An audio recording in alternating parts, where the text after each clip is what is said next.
Good evening, ladies and gentlemen, and welcome to All Era Sports with Sirhan, coming to you live from Cincinnati, Ohio, in the United States of America on this 19th of January, 2026.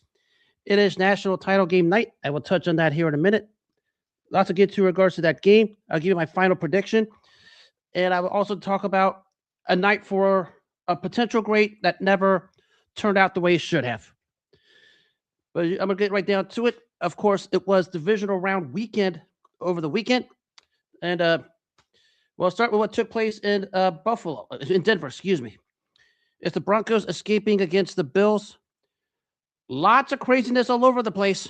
And I'm going to try to shoot this down because it's too easy. We'll start with problem number one. If you commit 5 turnovers, you're not going to win any games. And I don't care how much you try to overcome it. In the end, you just can't overcome it. And not to mention, the play that everyone still wants to talk about was the Jaquan McMillan ripping the ball out of Brandon Cooks. Everybody's calling it a catch. Some are calling it an interception. I'm sorry. I watched the thing about 20 times. And all 20 times I said the same thing. That was an interception. Cooks never had control. And McMillan, just the last second, just ripped it out of his hand. And it turned out to be a fantastic play. And that's why the Broncos was able to advance Saturday. But the real story on that one was that end of the play mishap where you have no timeouts. You're pinned inside your own 20. It's 16 seconds left, and you're Josh Allen. And why in the world are you trying to make a play in a situation where you should have just taken the knee and just head on to the locker room? That sequence at the end of the first half was where this game was lost. And I say this for this reason. They say you can't win a game in the first half, but you can sure lose it. And that's where I thought Josh Allen and the Buffalo Bills lost it because they mismanaged the game situation there. Should have taken the knee and just gone out to the locker room. But what happens? He tries to run the play, holds a ball out, is stripped by Singleton, and it sets up a 50-plus yard field goal for Willie Lutz. And that basically was a game right there. I mean, you could talk about overcoming your turnovers. You could talk about this. You could talk about whatever. But those plays in the playoffs, especially in the divisional round, show. And that's why the Buffalo Bills are home and Denver's advancing. And it's not the fact the guy turned the ball over. He had 2 fumbles and 2 interceptions, both of them nonsensical, being Josh Allen. Of course, there was that James Cook fumble, but I thought he did a good job rebounding off of that one. But right now, Josh Allen has gotten a giant pass from everybody in the NFL community, and there's a lack of accountability going on. Even if he won the game, I play theoretics. If he won the game, he turned the ball over 4 times, he still doesn't deserve a pass. You're going to be that elite level quarterback like him. We talked about in the same plethora as Patrick Mahomes, Lamar Jackson, Drake May, Jordan Love, Justin Herbert. You cannot do that, win or loss. And even if they would have won it, he still would have gotten he's still giving him a pass. And as a result, that's why we had what we had. And that's why Buffalo is going home. You can't give up possessions in the NFL playoffs. And we have give up 5 turnovers for to the tune of 19 points. And that's what the turnovers converted by the Broncos. You're begging for a no. I mean, you take all that away, Buffalo wins that thing going away because they were moving the ball up and down on Denver, as we know, at top Denver defense. But red zone miscues and untimely turnovers at the worst possible time for Josh Allen. And that's why Buffalo is home and Denver's moving on. Now, of course, the news broke today that Sean McDermott got the axe. I said all along that guy should have gotten the axe 3 seasons ago when Cincinnati knocked him out of the divisional round playoffs in 2022. But they didn't knock him, but he didn't get the axe then because they were a 6-point favorite at home against a Cincinnati team who's known for playoff failures in its franchise history. Cincinnati goes to Buffalo and just beats the brakes off of them. And the game wasn't as close as that score was. And Sean McDermott should have been axed at that point. But that's about now. 2 years past its expiration date to do this, and because of it, now you're in a mess. You're probably going to upgrade Joe Brady, their all coordinator, to a head coach. But this is a move that should have been done after losing at home to Cincinnati in 2022, because the writing was on the wall at that point. Anything McDermott did was irrelevant unless they won it all, which he didn't. Now, who's to blame for everything that took place Saturday in Denver? Because a lot of finger pointing is going around. Everybody.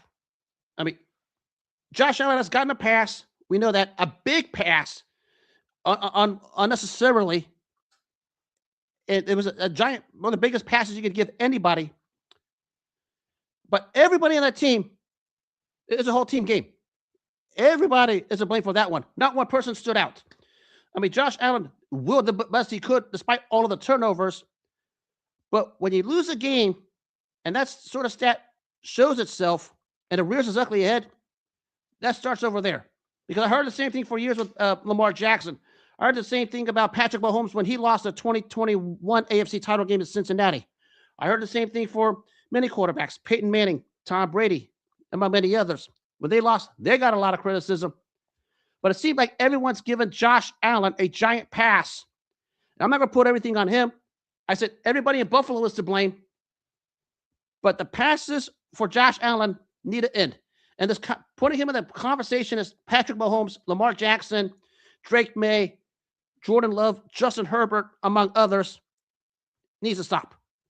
Yes, he's gone to the divisional round, a couple AFC title game appearances, losing to Kansas City both times. I get it, but now the passes are over.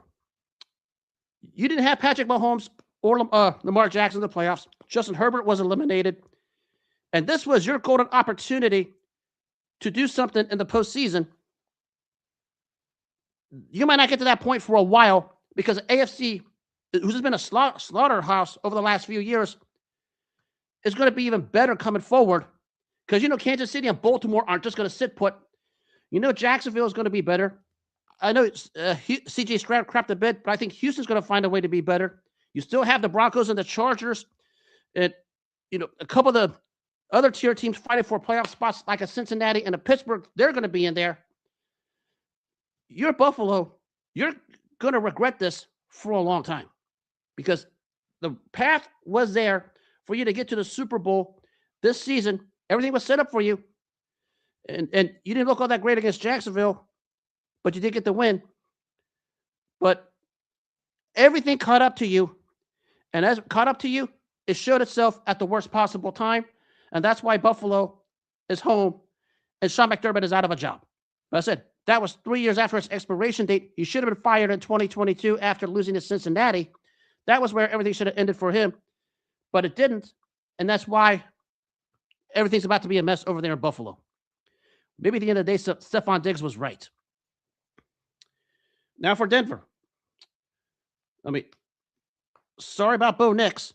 Unfortunate because he closed a lot of mouths, hitting big clutch plays down the stretch. And everyone was questioning whether he could lead a team. He showed it. He closed a lot of mouths. But unfortunate with a broken ankle, now Jarrett Stidham is going to start. I expect him to have an ideal game plan coming up for this AFC title game. I don't know if it's going to be good enough to win. I'll make my pick in a couple of days. But don't be too quick to write him off. You can say a lot of things about Sean Payton, and he's one of the bigger cowards in the NFL. But he knows how to get his team ready, and he's going to have them ready to play Sunday in the AFC title game. Whether it's good enough to win is another question. And I'll make that pick in a couple of days.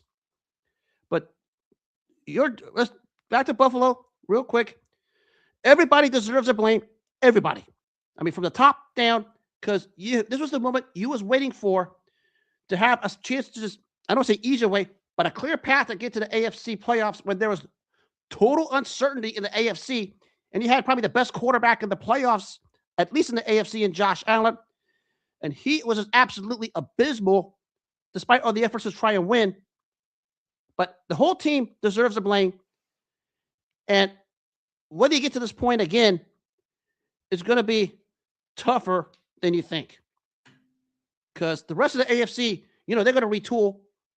Kansas City, Baltimore, Houston, Jacksonville, the Chargers, even a couple teams like a Cincinnati will retool and find themselves in the mix.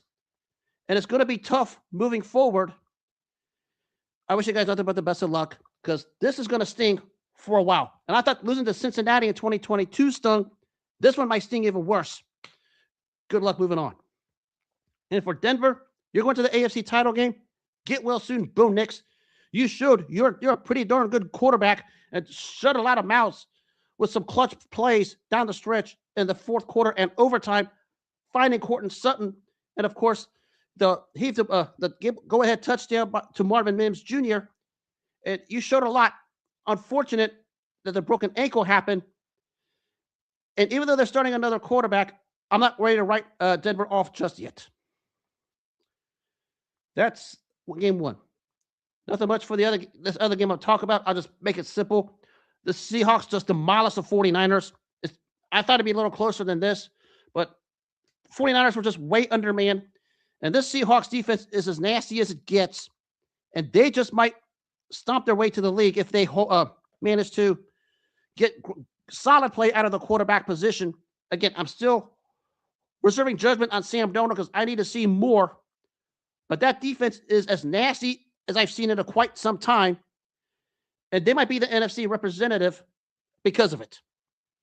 But for the 49ers, undermanned, but they beat Philadelphia, traveling across country to Seattle. I mean, they'll be back. Just get some bodies healthy.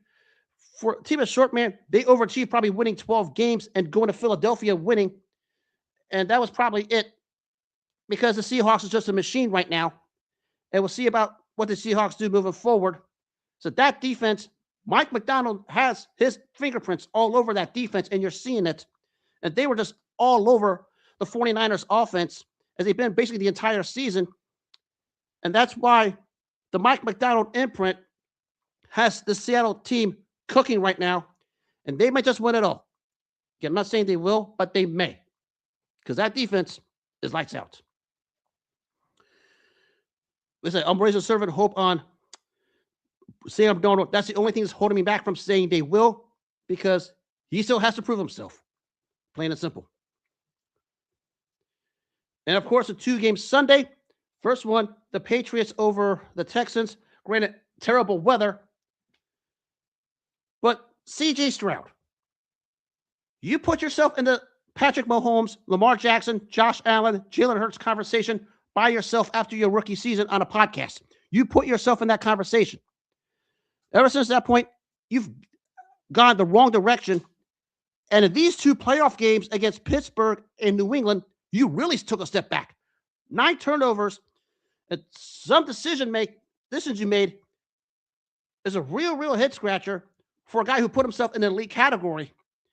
Now, you had the great rookie year, but your playoff run this year was absolutely abysmal. I mean, 3 fumbles lost, 5 interceptions, yet was it basically 8 turnovers by yourself. And granted, you were playing in colder weather conditions. But it goes the same thing we talked about with Josh Allen. The same thing needs to be said about C.J. Stroud. You're going to make those kind of mistakes and questionable decisions at the quarterback position in the playoffs. It's going to show itself in the worst possible time and in the worst way possible because that's where everything is magnified. It happened to Josh Allen Saturday in Denver. It happened yesterday to C.J. Stroud in New England. Turnovers all over the place. That's how you lose playoff games and find yourself sitting at home. That's what happened to Buffalo Saturday, and that's what happened to Houston yesterday. Another way to sugarcoat it. Yeah, the defense did everything they could, made life terrible for Drake May, but if you're going to turn the ball over as often as C.J. Stroud did Sunday at New England, doesn't matter how good your defense is, you're not winning ball games because you're giving away possessions and you're leaving points on the board. That's why Houston is sitting home. Of course, part of it doesn't help that their offensive line is one of the 10 worst in the NFL, and the Patriots just turned on the pressure and started getting the Stroud's face, causing Stroud to make some real terrible decisions. but it's not an excuse for C.J. Stroud's poor play because he was poor against Pittsburgh. The lookout was Pittsburgh had nothing to offer, and he played worse against New England, and New England has Drake May on the other side, and that was a difference. And that's why Houston's sitting home. Now for New England, so Drake May probably locked up the MVP before this. It didn't look all that great, but made the plays necessary. And given how bad C.J. Stroud was as a turnover machine, it was more than good enough. And moving forward against Denver in the AFC title game, everybody's already penciled in New England as a lock. I'm not ready to go that far yet because I think Denver's going to be ready. But if Drake May gets out of the AFC this year and has a Super Bowl appearance quicker than some of those elite quarterbacks, it might be time to rehash a conversation about elite quarterbacks in the NFL presently, because it's going to create a lot of interesting debates. And everybody wants to talk about the Patriots having a so-called easy schedule.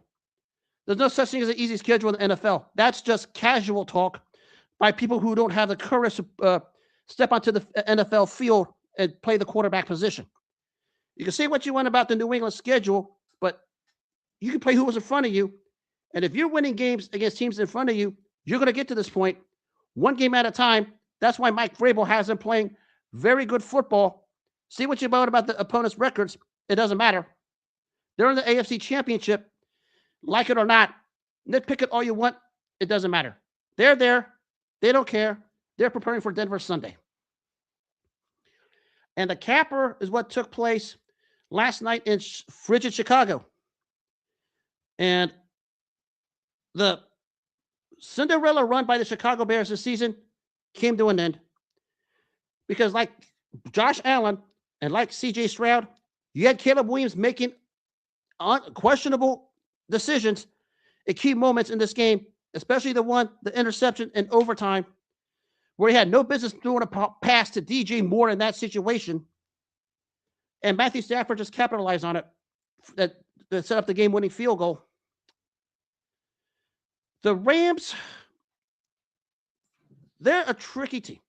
I mean, they have moments where you like they're going to, take over the world, but they have moments where the world is going to take over them.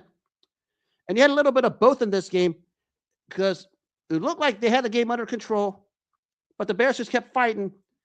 And the Rams defense sometimes leaves you scratching your head because we talk about the talent of guys like Byron Young, Brad Fisk, and Jared Verse, and you're giving up big plays like you did against Carolina and here against Chicago.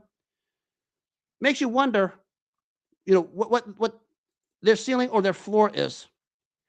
And moving forward to Seattle this coming Sunday. Remember, they had that wild game in Seattle where the Rams were giving up big plays all over the place. You're the Rams defense. Before you have a chance to win Sunday, your defense better buckle down and buckle down good because the Seattle Seahawks team is coming. And you're the offense. You can have miscues. And Matthew Stafford, even though he had the plays down the stretch, had a lot of miscues in this game. I know he has a hurt thumb, but you can't have miscues going against this defense Sunday in Seattle because they're going to come at you. And everybody's penciling the Rams to be the team that come out of the NFC. Relax. That's why they play the games. No one even knows yet. And it cracks me up. Everyone has the Patriots and the Rams as the guaranteed Super Bowl. The other teams on the other side called the Broncos and the Seattle Seahawks, who are playing also. And it's not the right thing to do to simply write them off. I'll be making my picks for those games midweek, but everybody's drawing their conclusions. Let's just relax. Let's just let the week play out and let the players play the games because nothing's a guarantee at the moment. Crazy how everyone likes to make everything assumptions based off of stats, team records, and etc. when they've never had the balls to step on the NFL field themselves. There's the problem with the NFL community. Case closed. Again, more playoff talk this week when I make the picks. But we know what the main event is tonight. And it's the college football game live from Hard Rock Field in Miami, Florida. Indiana versus Miami. Miami has, I would say they have a chance. I mean, everyone's going to make this weird assumption that Miami's going to get ran out. That's not going to happen. They technically have a home field game against an Indiana team who's probably the most well-coached and most disciplined team you've seen in quite some time, at least in my eyes.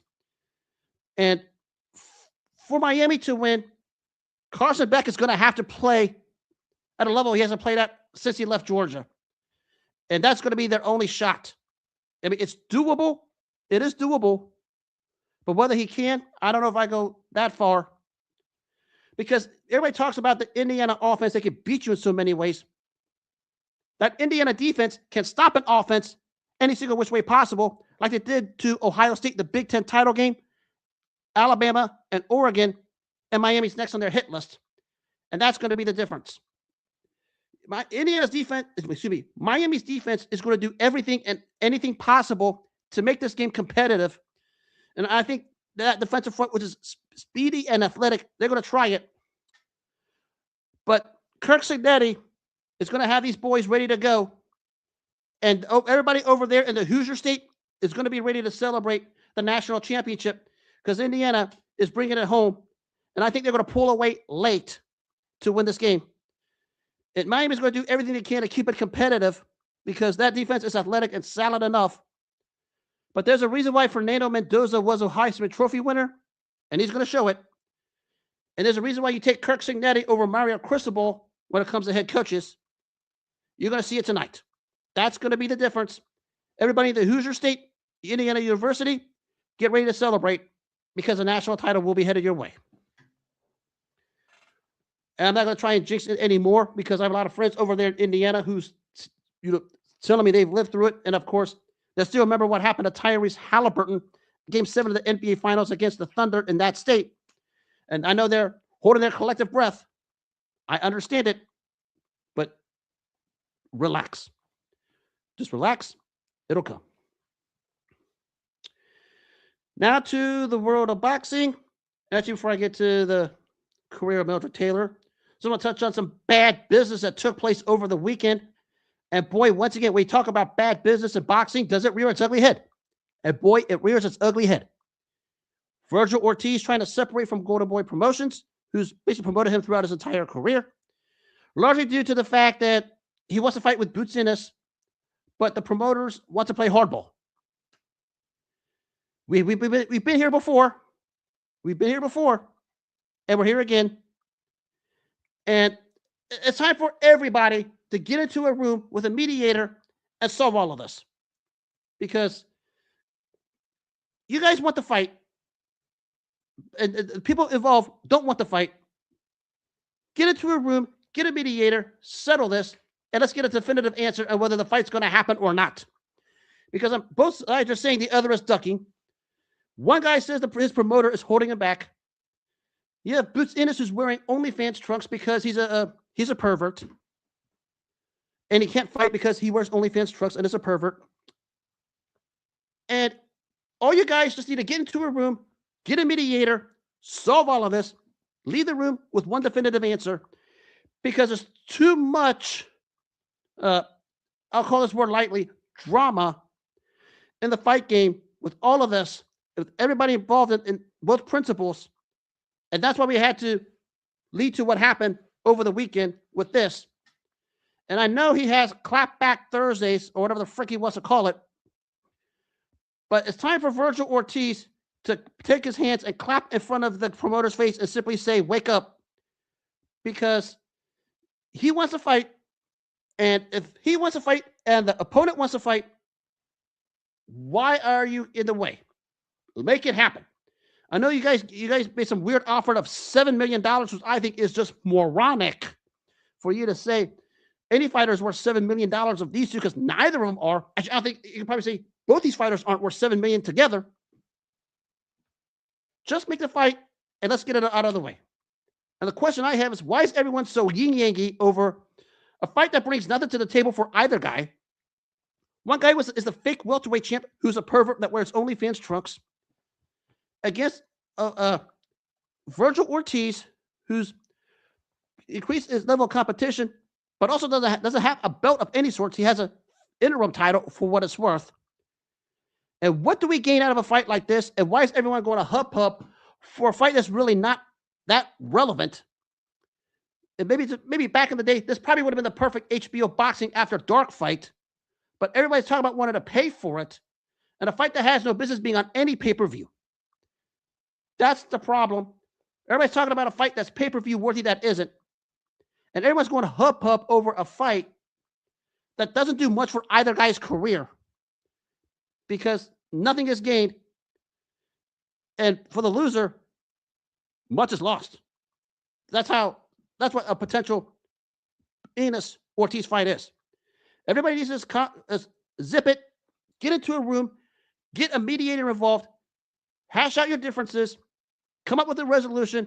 When you come out the doors, yay or nay, one conclusion, and let's move on. I don't know what it's going to be, but I don't know why we're having a yippee yay over this fight. There's other fights we're talking about. This one isn't worth the time. Plain and simple. And I conclude with on this night in boxing history that took place 35 years ago in Atlantic City. It was Meldrick Taylor's, probably his last great fight as he decisioned Aaron Davis to win the welterweight title. Story of this one was the speed of Meldrick Taylor just overwhelmed Aaron Davis the best way possible. Davis still had his moments. Thought the fight was closer than how the judges had it, but Meldrick Taylor was the right winner.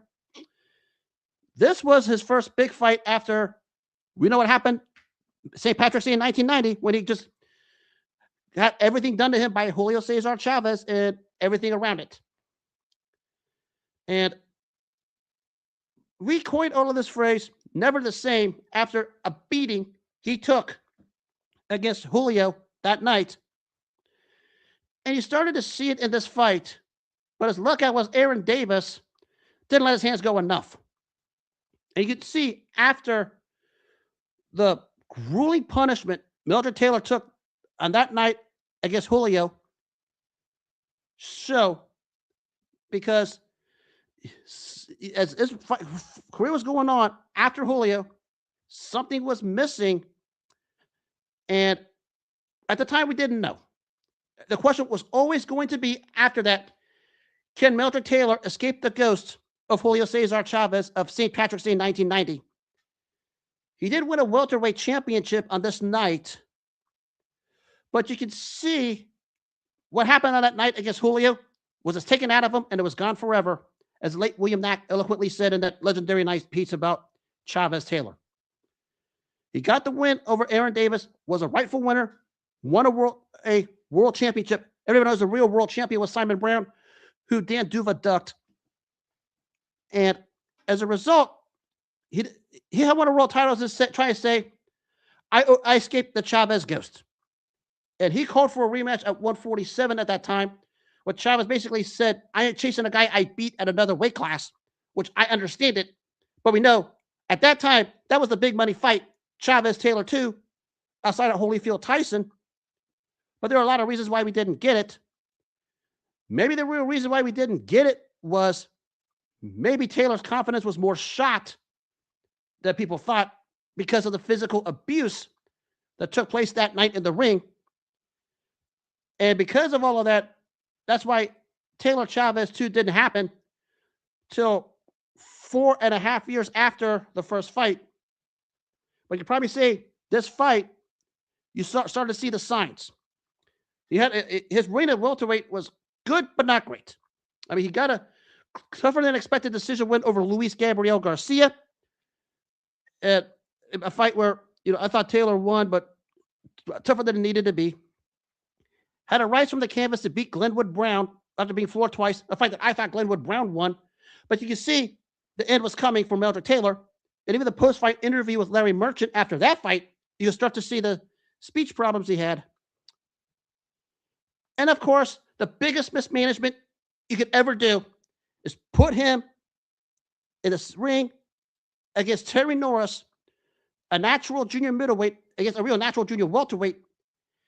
And they made Terry Norris weight cut to 150.5 pounds, and Norris still pummeled him. In a fight that had no business taking place. And then after that, about 5 months later, he faces an unknown Venezuelan fighter named Crisanto Espana, who was like Norris, tall, lanky built, and the bottom falls off, and that was the end.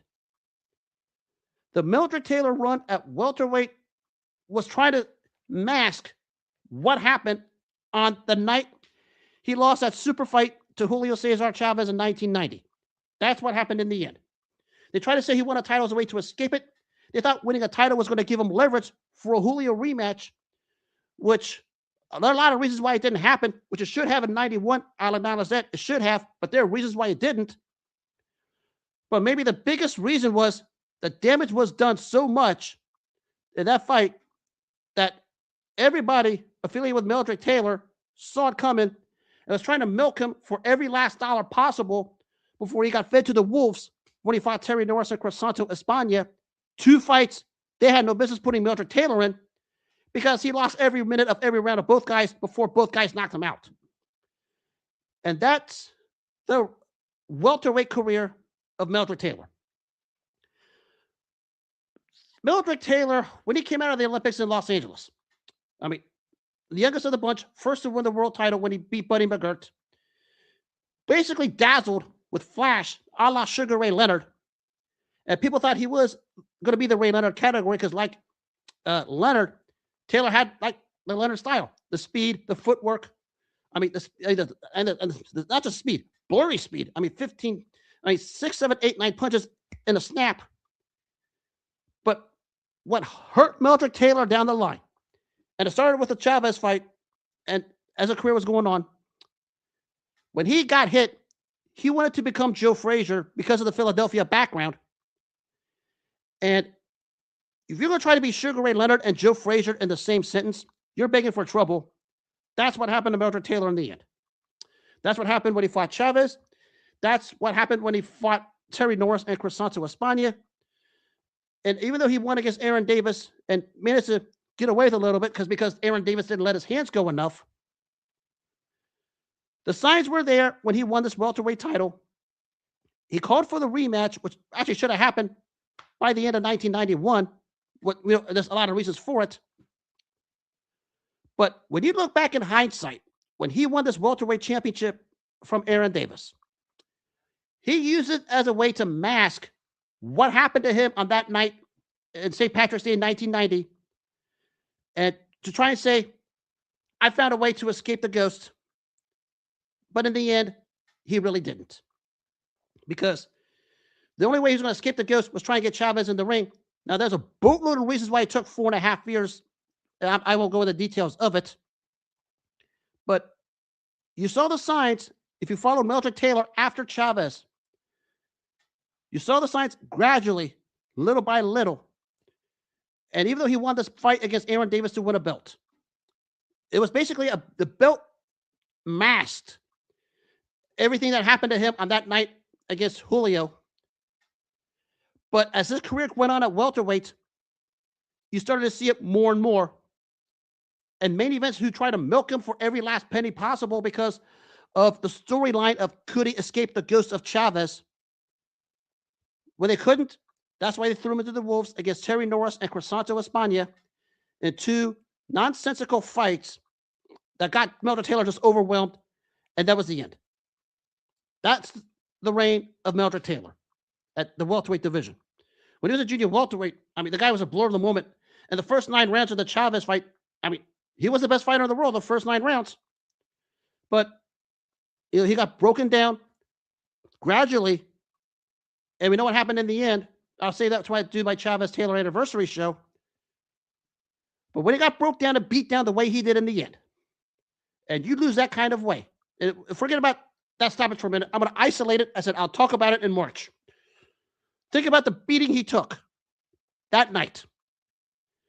William Knack eloquently says, once it's beaten out of you, it's gone forever.